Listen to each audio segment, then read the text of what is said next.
You may have noticed that I've been referring to your future role as a real estate salesperson and a real estate agent interchangeably.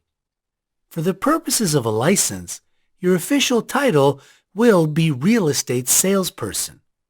However, you will be an agent.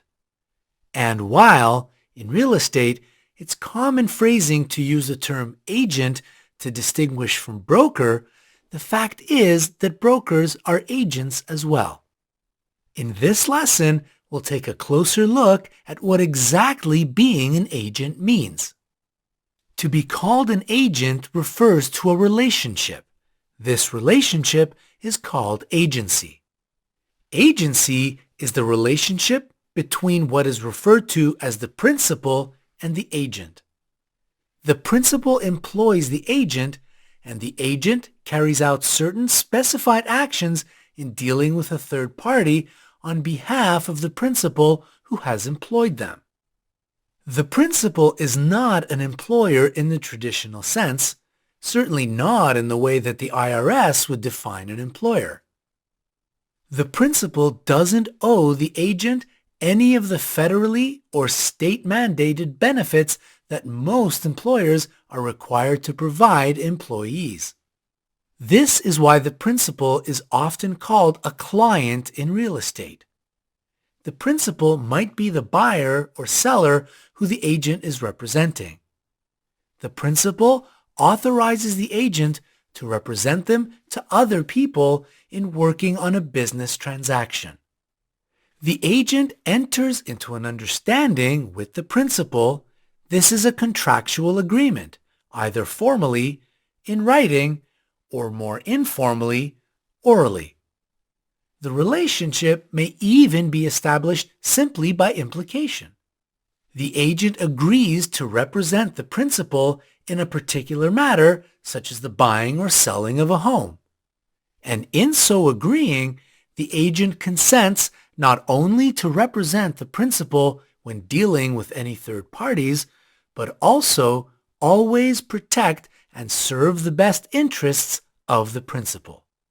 Now let's take a closer look at how the different roles play out in agency relationships.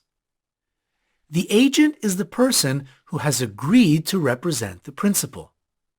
As we discussed previously in how people are paid in real estate, it is always the broker who is in a contractual agreement with the client.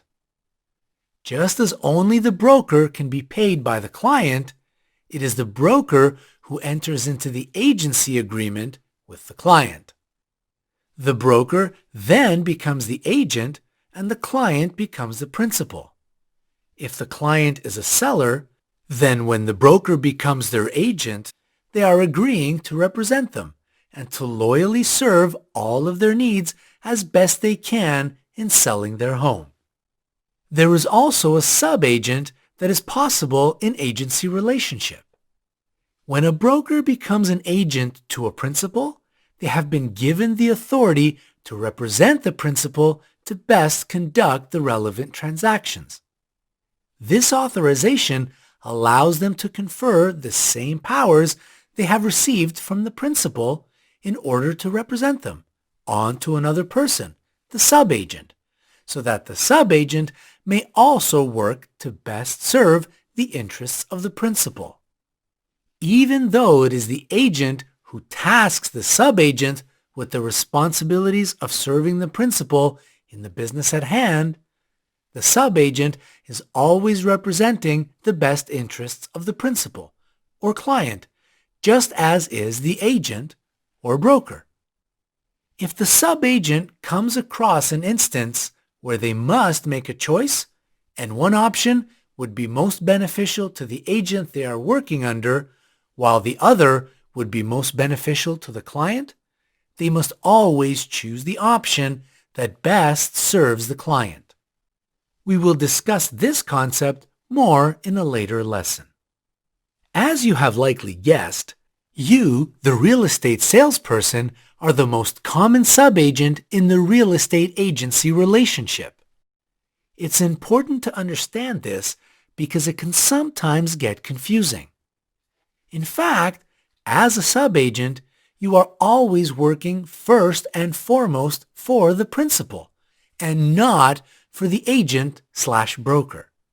Again, the topic of how important it is to accurately put business loyalty in the right place and how to navigate what can sometimes be confusing situations will be further explored when we talk about fiduciary responsibility. But there's also one other player in the world of agency relationships, the third party. The agent has been hired to represent the principal to a third party, and in real estate, we usually call this third party the customer. If the principal is the seller of the house, then the customers are any potential buyers, including the person who ends up buying the home. Again, the most important part of the agency relationship when it comes to the customer is that the loyalty of the agent must always be to the principal and not to the customer. And that's where things can become most confusing. A good salesperson will always be helpful and truthful in working with customers. And while they must never forget that they are representing their principal, it can be easy for the customer to become confused that the salesperson is not putting their needs first.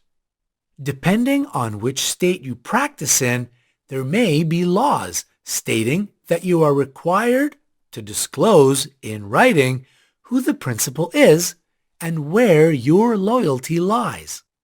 Even in states that do not require this, there are agencies that choose to use signed forms so that the customer understands there is not an agency relationship making them a principal.